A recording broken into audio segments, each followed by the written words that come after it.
Hello, Scatterbrains. It's me, Mr. McQuay91 here at Brain Scatter Productions, and I'm here with another 10 Things About video. And today we're going to be looking at Friday the 13th, the 1980 film directed by Sean S. Cunningham. In the fall of 1979, a group of unknown actors, a director desperate for a hit, and a special effects visionary got together in the woods of New Jersey to create the stuff of legend.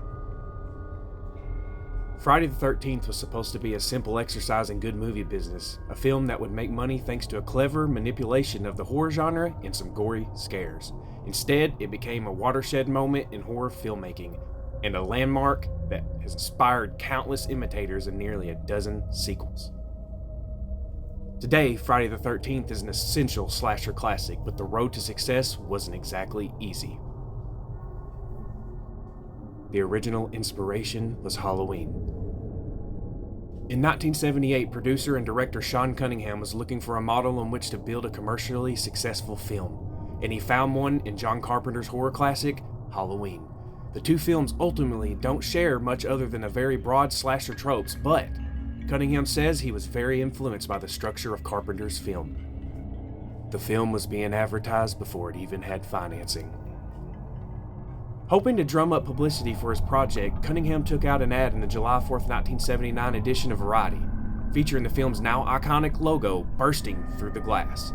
At the time, the general structure of the film was in place, but Georgetown Productions had not yet fully agreed to finance it, and the advertised November 1979 release date was a pipe dream. Still, Cunningham did get a response from the ad. Everybody wanted this film, he later said.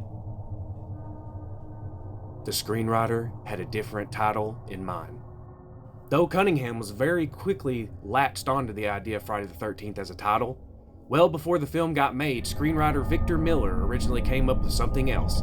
In the spring of 1979, he was calling the film Long Night at Camp Blood. Many of the special effects were baked in the camp's kitchen. Tom Savini is now a makeup effects legend thanks in part to his work on Friday the 13th. And in making this film, him and his assistants actually end up using the camp to finalize the special makeup effects. According to Savini, many of the latex appliances ultimately used to create the film's gruesome murders were baked in a pizza oven at the camp where the movie was filmed. The camp used for filming is still operational. Camp Crystal Lake is actual real camp. It's called Camp Nobibo Soko, a fully operational camp that the cast and crew were granted access to after campers left for the summer in 1979. It is still used to today. Kevin Bacon was not the film's biggest star at the time of shooting. Though he's without doubt one of the biggest names in Hollywood right now, Kevin Bacon hadn't done much prior to the Friday the 13th film. Apart from things like a small role in Animal House, at the time, the film's biggest name was Harry Crosby, son of the then recently deceased legendary singer Bing Crosby, who played Bill. Shelley Winters was the first choice for Mrs. Voorhees. For the now iconic role of Mrs. Voorhees, Cunningham and company went in search of an actress with a recognizable name whose career was nevertheless on the decline, so she could be paid relatively little and the budget could stay low. Cunningham eventually made a list of actresses he was considering, and the two-time Oscar winner, Shelley Winters, was his top choice. Winters wasn't interested, and while fellow candidate and Oscar winner Estelle Parsons actually negotiated to be in the film, she ultimately backed out.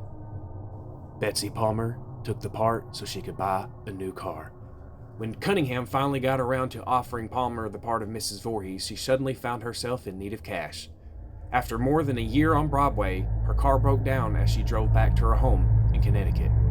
She might not ever have taken the movie if she hadn't needed the money for a new car. Several crew members played the killer before Palmer was cast.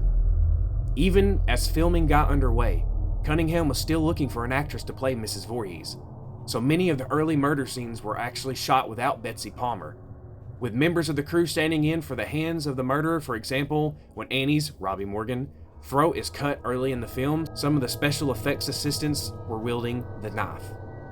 The main theme music came from a line of dialogue. When composing the score for the film, composer Harry Manfredini was looking for a distinctive sound to identify at any point when a killer appeared in the scene. When he first saw a print of the film, he heard Mrs. Voorhees imitating Jason, saying, "Kill him Mommy. Kill her. and decided that was the key. So he took 2 syllables from the line of dialogue and spoke them himself to make the iconic sound. He went on to say, "So I got the idea from taking k from kill and from mommy, but spoke them very harshly and distinctly into a microphone and run them through a 70s echo, and it came up was what you hear today. So the time where there was a perspective of the stalker, I put that into the score," Manfredini said.